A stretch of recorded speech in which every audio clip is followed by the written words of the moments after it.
Welcome to National Parks Traveler, where we explore the national parks and the issues that involve them. It is one of the longest units of the national park system in the country.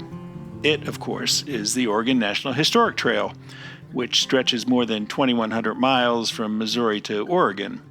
This is Kurt Repenchek, your host at the National Parks Traveler. Now, it's been estimated that between 1840 and 1860, some 300,000 to 400,000 men, women, and children embarked on the 4-month-long trip to head to the West Coast. It was long, arduous, and deadly. Many died of cholera, conflict, and accidents.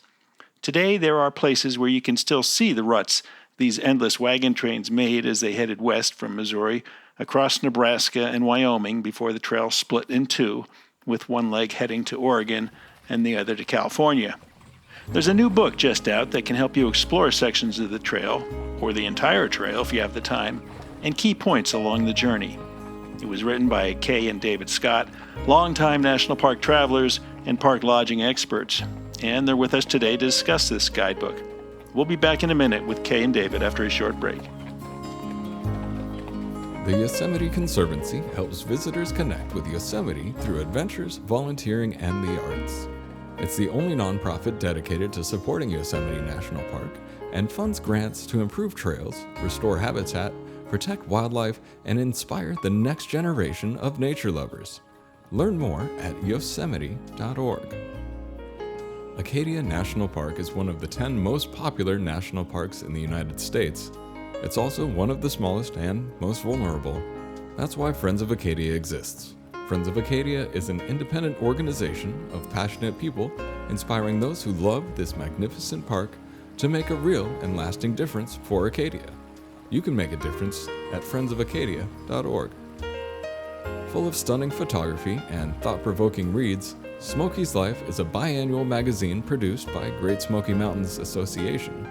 Members receive it free of charge each spring and fall, and it is available for purchase in retail stores throughout Great Smoky Mountains National Park and online at smokiesinformation.org.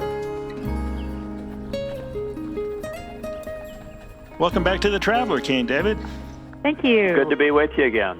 Hey, this is a great book. I mean, I love to travel. I love the West, and this points out a lot of the highlights along the way if you want to go off-road or even stay close to some of today's highways. But, we're talking 2,100 miles or so. What intrigued you so much about the Oregon Trail that prompted you to write this book, Exploring the Oregon Trail, America's Historic Road Trip? It actually occurred some time ago. In 2010, we drove up the Blue Ridge Parkway. We live in South Georgia. We drove up the Blue Ridge Parkway in Shenandoah National Park, and we were headed to my hometown in Rushville, Indiana, for my 50th high school reunion. Before we left, we decided that the rest of the summer we would spend following the Oregon Trail to the west, and then come back following the Lewis and Clark Trail back to St. Louis, which we did. And we enjoyed that trip so much that we took it again, just the Oregon Trail trip in 2017, and we decided or thought about that time it might make a good book. And so we did it one more time, and it's the best road trip a person can take if they have 3 weeks to drive and then get home, of course. 3 weeks is a lot quicker than 4 months. Right. Yeah. We actually flew to Independence or St. Louis and then flew home from Portland, Oregon. So those were in the second two trips. Right. But the first trip we drove from South Georgia to the West Coast and then came back to South Georgia. We drove the whole way. But what grabbed you about the trail? I mean, I've been on it in Wyoming, and the wind blows a lot, and you really got to go out of your way to find places along the Oregon Trail. Of course, Fort Laramie is easy to reach, and Guernsey, where the ruts are, that I'm familiar with. You had to cross some remote stretches of America. We definitely did, and we pretty much stayed on roads. We didn't have an off-road vehicle, so we tried we had a high clearance vehicle, a little off-roading, but not a lot. So where we went, most cars could go.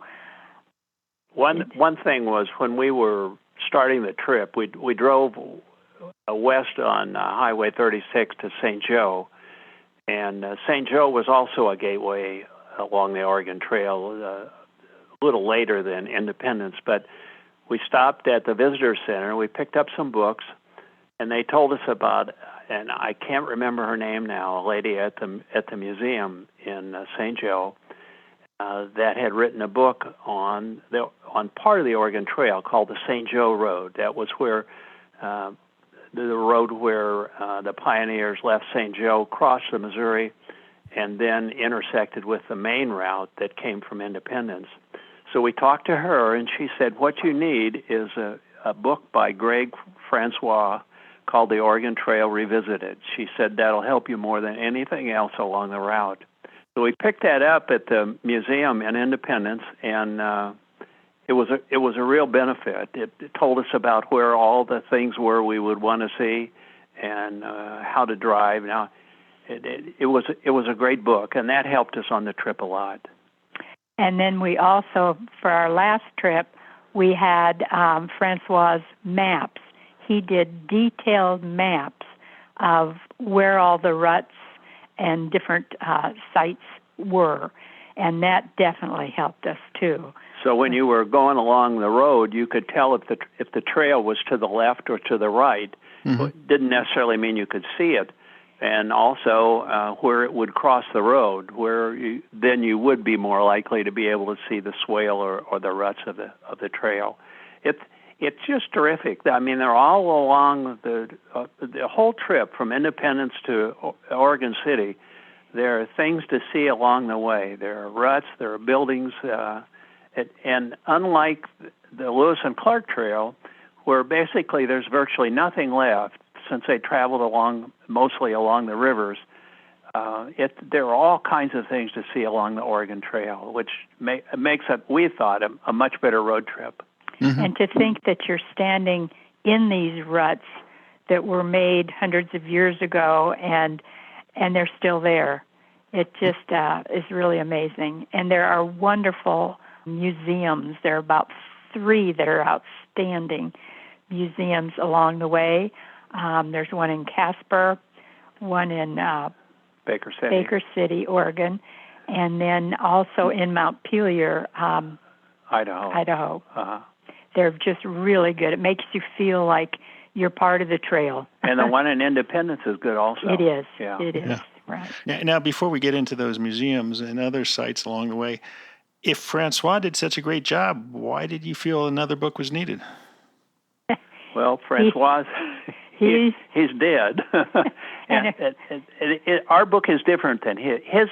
His is very detailed, and he has routes on there that most people aren't going to want to take. His book is, if you want to find every square inch of the trail, I'll tell you how to do it. And he did. and he did in an excellent manner. And it just his book and maps are amazing. I guess this is it's different. It's newer. It's in color. It tells about changes along the way, and there are just very few books on the Oregon Trail other than about history. Yeah. When did he write his? Oh, goodness. I can't tell you when he first did it, but he revised it like You mean when he wrote his? times. Yeah. He did revise it. I can't remember when the last revision occurred, but it's an excellent book, and it's no longer in print, by the way. You'll have to get it. You'll have to get it used or find a bookstore that might still have some new copies. Yeah. And what was it called again? The Oregon Trail Revisited. Interesting. Now, it's been said that many who considered heading west on the Oregon Trail never did because they were worried about the cost and the danger of the trip. And during the height of the westward immigration, someone once said that the cowards never started and the weak died on the way. Any idea how many people died trying to make the journey? I really don't think they know. They've had estimates, and I think I can't remember. We had what 5 to 7% or 7 to 8%. But different books have different numbers, and most of the graves are gone. They were when someone died, they usually actually buried them under the trail so that the ground would be packed down and the animals or possibly the Indians wouldn't be able to or wouldn't know that they were there to dig them up. So there are some graves that are still around, and that's part of the landmarks along the trail. But there are not a lot of them, and most of the stones have been replaced. But in any case, it's still interesting to see because many of these people died out at that time. It was really in the boondocks, and there was no place to bury them other than to leave them right there. And a lot of females died, and some in childbirth, but not many in Indian attacks. But cholera was the real humbug of the trip for most of the people until they got to the Fort Laramie, and then things got better from Fort Laramie on to the West Coast. Yeah, they always talk about the wagons, and of course you were in the covered wagon, but the people were not in the covered wagon, except sometimes at night they might sleep in it. But basically, almost everybody that went walked. The driver of the wagon would be about the only person that actually rode in the wagon, and sometimes they walked beside the animals and just led them. Yeah. There were no shock absorbers on those wagons. We'll get back to that in a minute. We're going to take a short break. We're talking today with Kay and David Scott, authors of a new book to the Oregon Trail, Exploring the Oregon Trail, America's Historic Road Trip. Listener and reader support make National Parks Traveler possible every day of the year. If you enjoy the Traveler's content, please consider a donation via nationalparkstraveler.org. Our partner, Interior Federal Credit Union, has given away over 2 million nickels since they started their nickel-back program on their checking accounts. Learn how you can earn a nickel on your signature-based transactions at interiorfcu.org. Federally insured by NCUA. The Everglades Foundation, the only organization whose sole mission is to restore and protect America's Everglades. Learn more at evergladesfoundation.org. Washington State is graced with 3 spectacular national parks, each different and special in their own unique ways. As the official nonprofit partner and the only philanthropic organization dedicated exclusively to supporting these parks through charitable contributions, Washington's National Park Fund has a mission to raise private support to deepen everyone's love for, understanding of, and experiences in Mount Rainier, North Cascades, and Olympic National Parks. Share your passion for these parks at WNPF.org.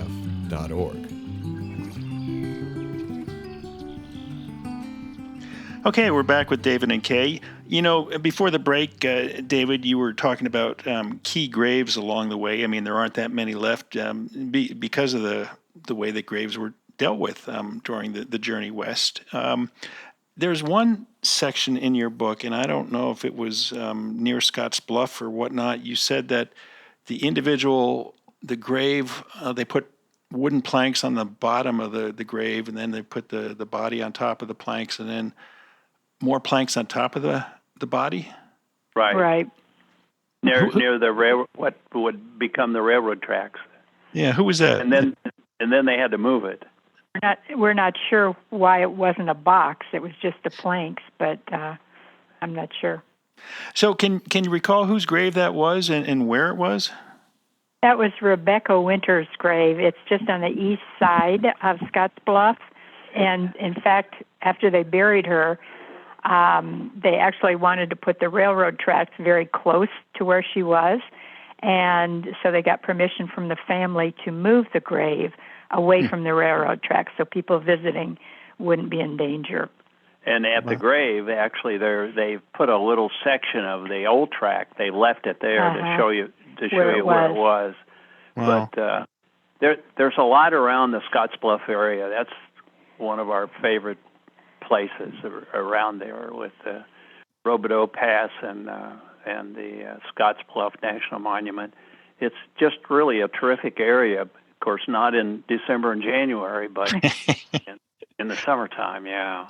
Last summer I got the opportunity to visit Scottsbluff for the first time, and it really is an overlooked gem of the national park system. I mean, if you're coming out west and you're anywhere close, you have to detour to go visit Scottsbluff because of the Oregon Trail history there, and William Henry Jackson. I mean, I had always heard of his name, but I never associated him with the Oregon Trail until I visited Scottsbluff National Historic Site and found out that he was a bullwhacker. Yeah, he was. That's how he got started. We have long thought that Fort Laramie was one of the outstanding units of the National Park Service. Fort Laramie and Scottsbluff. Oh, and Scottsbluff. Yeah, I'm sorry. That's okay. They're both cool. They're both. They are. They both are outstanding. And you did some podcasts from both places. I did. Yeah.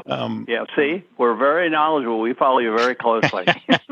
The interesting thing about Fort Laramie, and you probably came across this in your research, a friend of mine equated Fort Laramie of the mid to late 1800s as today's truck stop, because you had so many people coming through there. I mean, you had the wagon trains, you had the military, you had the merchants, if you will. You had the fur trappers. You had the Native Americans right there. I mean, what a melting of cultures. They were all there. It was like Grand Central Station. It certainly was. And it was, of course, a big part of the Oregon Trail that almost everyone stopped there. They got supplies there. They rested there. And our first trip there years ago, when we were driving Volkswagen buses, they had a rendezvous. We just happened to get there at the right time, and we had the best time. But I don't think they have it anymore. The people that did that have gotten older, and I think they don't have enough people to have one any longer, which is a shame because it was really a great experience. Yeah. And, along with resting there, I think that was also a point where they decided that we have too much junk in our wagon. We got to get rid of it because we're straining our oxen. Yes. They did. They got rid of it there. Yeah, they sure did. And one of the interesting points in your book, and there's so many interesting points. I mean, we could go on for hours, but, you talked about the Grattan Massacre. Now, for those listeners who aren't familiar, the Grattan Massacre was really just a few miles east of Fort Laramie, where there was an encampment of Native Americans, and I think Sioux they were, and the military went out there because of a missing cow or something like that. Right. It was a missing cow, yeah. And that it was roaming around, and the tribe ate it. They took it. It was out roaming around. They took it and they took it back and they cooked it and they used it for food. And the fellow who lost the cow was really upset. So he sent the army out, got the army to go out, and ended up in right. They're not even sure who fired the first shot. Yeah, but it ended up in a conflict, and a number of people died, and it's. Basically, all the military. Like the military died. Yeah. And so Fort Laramie was a resting spot, and I guess it gave people time to think if they really wanted to continue on or turn around, huh? I think some people turned around there. It was, I can't remember how far it was from Independence, 700 miles or something like that. I'm not sure, but yeah, a lot of people gave up there. Not a lot, but a number gave up and turned around and went back home. And others that were going to continue rested, and they got to talk to other travelers that they didn't know. And so it was a major point where people came together on the trail before continuing on west. Probably more than any other spot along the Oregon Trail. Yeah, and of course not far from Fort Laramie are the famous Guernsey wagon wheel ruts. Oh, the Guernsey ruts. We thought that was one of the most impressive things we've ever seen. With ruts up a sandstone incline 5-6 feet deep that were cut by horse hooves and oxen hooves and wagon wheels and people walking. And the reason they had to all go through that one area, that one path, was because all around it was marshy. So they had to go up over this hill.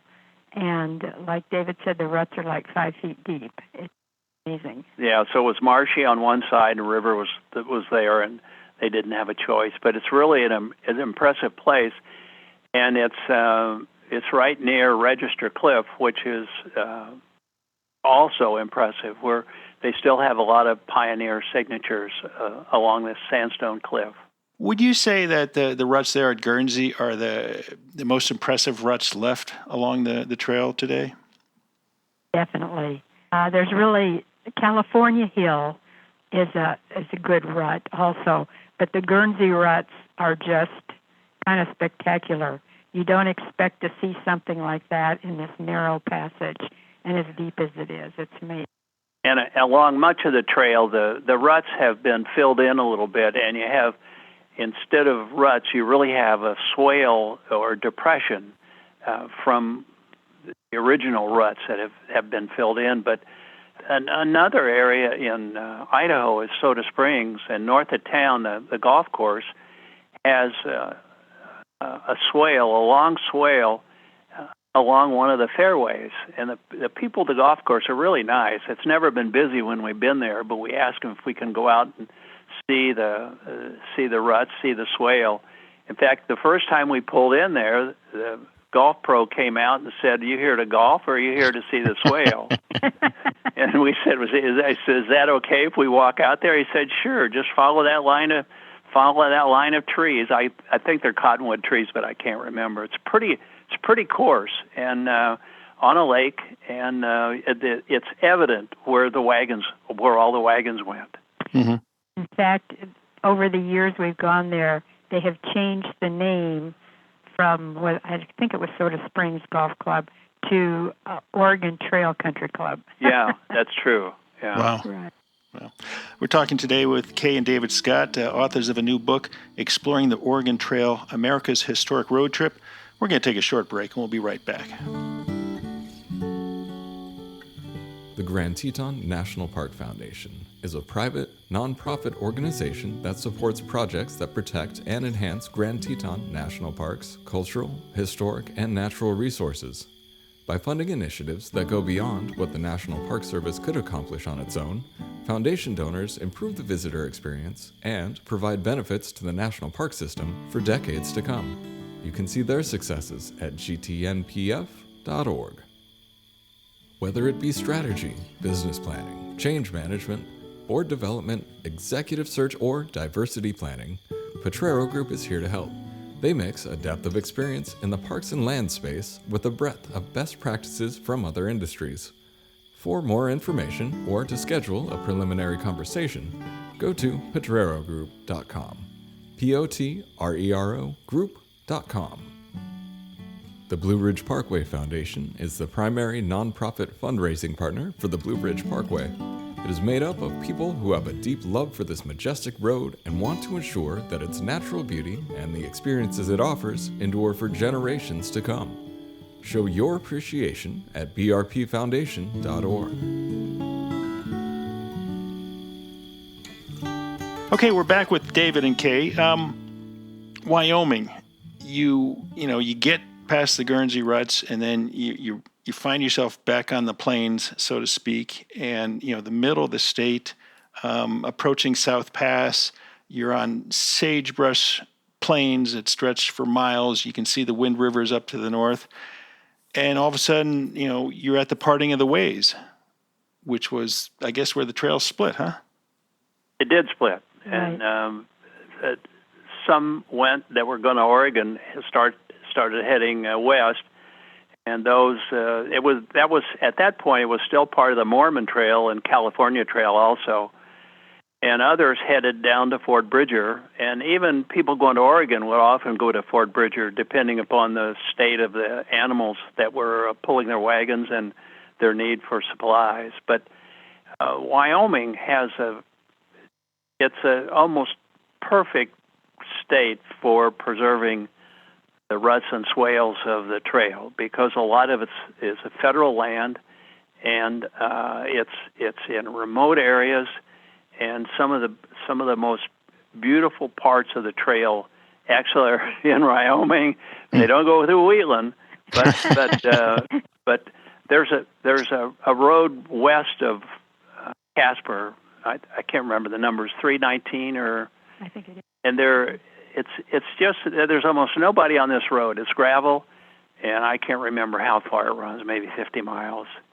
And there are three main trail landmarks on it, and we were the only ones there. And I think I've told you this before, but even at South Pass, one of the most important locations in the history of the United States, we've been there 3 times now, and only one of the 3 times was there anyone else. There was a couple we could see in the distance, and we were the only ones there. And the last time we stood at South Pass, we saw elk run not far from us, male, female, and 2 small ones, and antelope. And we were there all by ourselves watching this. It was just amazing. That's one of the greatest parts about the Oregon Trail, is it runs through remote areas where you can take time to really enjoy the things that are there without being disturbed by lots of people or vehicles. Yeah, it's almost like it was 200 years ago, 150 years ago. And there, close to South Pass, I believe, is a monument that somebody put up noting that Narcissa Prentice Whitman and Elizabeth Hart Spalding were the first Wyoming to cross this pass on July 4th of 1836. First white women. Yeah. It's right there at South Pass, right at the kind of pinnacle. Right next to Ezra Meeker's rock monument of Oregon Trail. And that's just about where the Continental Divide is. And the Continental Divide is so shallow at that point that apparently a lot of pioneers didn't know they had actually crossed the Continental Divide, because it was not like there was a big mountain there. And it's wide open. It's I forgot how wide it is, but many wagons across could travel at the same time. And so it wasn't like a narrow mountain pass that they had to get through. That's why they didn't realize that they crossed until they saw the water running to the west instead of. Of course, you know this, Kurt, because I saw a picture of your Subaru there. Yes. Because there's a section there where you can actually drive your car if it's a tough 4-wheel drive or all-wheel drive Subaru Outback. You can drive it along the Oregon Trail. I mean, not on top of the Oregon Trail, but alongside of it. And right. You're right. It's quite an adventure. It is. It's a great adventure. That's standing there at South Pass is, I think, one of the highlights of the entire trip. In each case, we were on the trail about 3 weeks, I think, and I think you need 3 weeks to do the whole trail. And if you only want to do part of it, you can stop at around Fort Bridger in southwestern Wyoming, and tool on down to Salt Lake City and fly back home, and then come back the next year and do the rest of the trail. And another thing I should mention is it's much better to travel from east to west than west to east, and you get a better feel for what the pioneers were doing when you go through the plains before you get to the mountains and get to the Columbia River.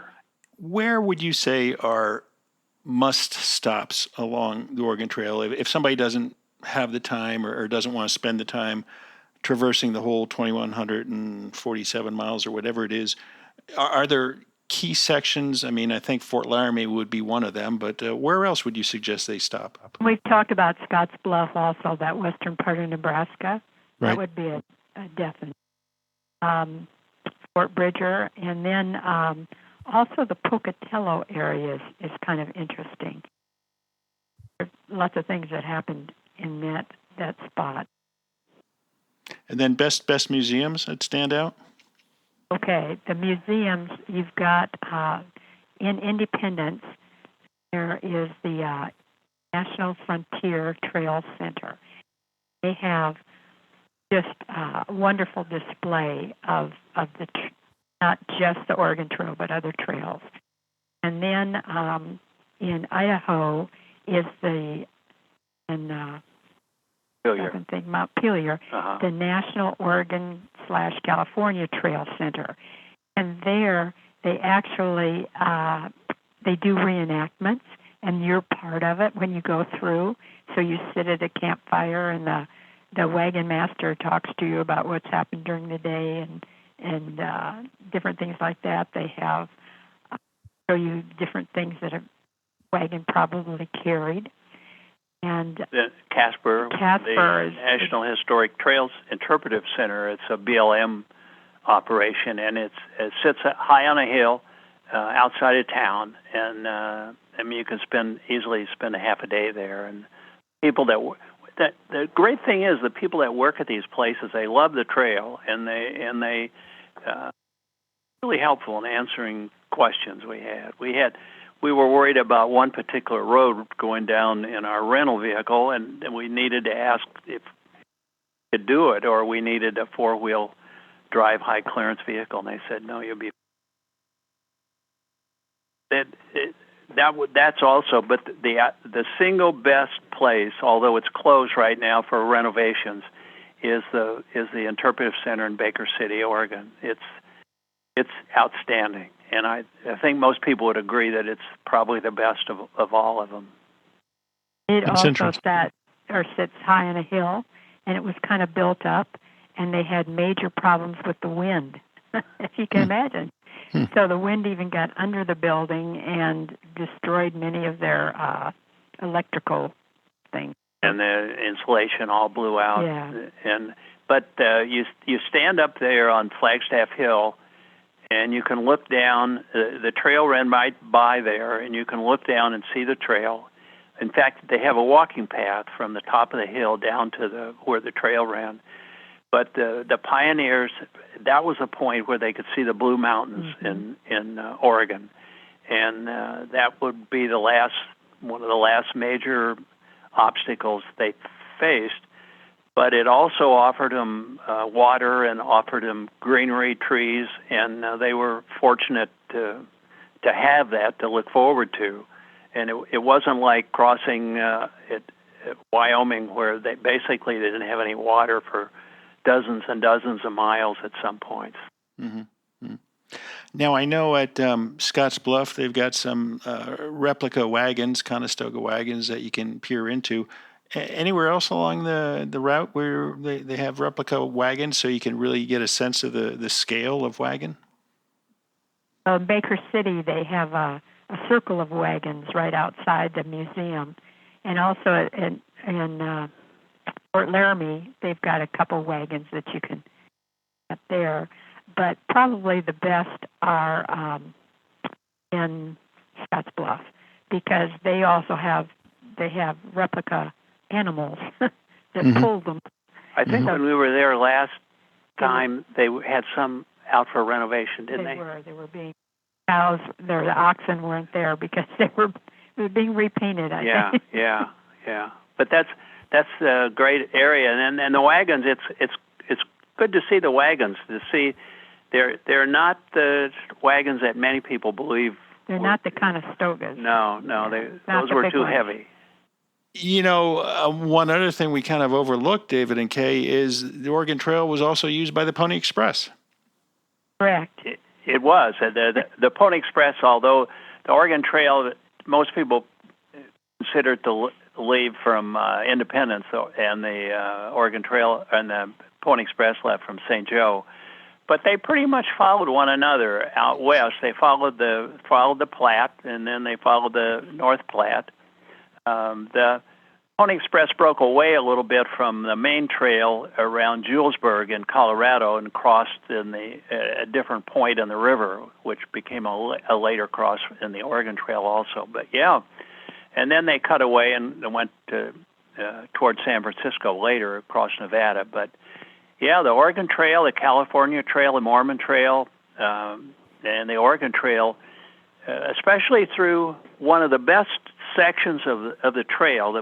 One of the ones I really like best. I'm not sure if Kay does, but I love the drive across Nebraska from Fort Kearny, which is where they hit the Platte River when they came up through Kansas and then came up through the lower part of Nebraska. And there's a state park in that area south of Fort Kearny, Rock Creek Park State Historical Park. I can't remember, something like that. But Rock Creek Station, Rock Creek Station. I'm sorry. Yeah, where they had some. That's where Billy the Kid. No, it wasn't Billy the Kid. Oh no, did I mess up? You did. It wasn't Billy. It was Wild Bill Hickok. Oh. That's where he became known as a gunslinger, and it's a great park. But they came up to Fort Kearny, and then they followed the Platte and the North Platte west, and that road goes by some of the most beautiful country, I think. But some people I'm sure wouldn't agree, but driving west on that road and seeing those monuments on the south side, Jail Rock, Courthouse Rock, Chimney Rock, that just great. And then you cross the river at Ash Hollow, which is a beautiful place where the pioneers camped, and you cross the Platte, get on the north side of the Platte, and then you go west and go into Scottsbluff. It's just gorgeous country. It's a great trip. You could do it. That would be a good trip just on its own. One of the great things of following the Oregon Trail is there are not many people do it. There are no crowds anywhere, and you go through small towns. The people are nice. Traffic is easy. It's easy to get through the towns, places to park, places to stop, places to picnic. And often you'll be by yourself or with maybe a couple of people. The museums aren't crowded. The interpretive centers aren't crowded. And it makes, and I think part of this is because I've become older and I don't like crowds as much, but it is one of the most pleasant trips you can take. And it's about 2,100 miles of driving. The easy way to do it is to fly to Kansas City and rent a car and drop it off in Portland and then fly home, depending on where you live, of course. But it makes for a terrific road trip. And we've driven across the country from the south to the north. We drove to Alaska. We've been up and down the East Coast and the West Coast, and there's nothing like this that I remember. Wow. Well, David and Kay, thanks so much for joining us today and talking about your new book and really getting into some of the details of the Oregon Trail. It really is a unique unit of the National Park System and one that, you can live across 2,100 miles of the United States and probably get to a section of the Oregon Trail without too much effort. I think so. And you don't have to do the whole thing. Just do it in pieces or take advantage of 100 miles of it and enjoy yourself. Especially the interpretive centers. Yeah, they're good. They're good. And they're glad to have you there. They appreciate your interest in the trail. Every place we stopped was the same. The people were friendly and helpful and would like for us to have stayed longer. Yeah. Well, thanks so much for joining me today. Yeah, enjoyed it. Thank you for your interest. Always appreciate it. Thanks. That's our show for this week. We hope you enjoyed it. Do you have a favorite national park that you'd like to learn more about for an upcoming visit, or a topic you think we should explore? Drop us a line at The Traveler in the comment section attached to this podcast on nationalparkstraveler.org, and we'll work on a podcast about that park or topic. For The Traveler, this is Kurt Repenchek. See you in the parks.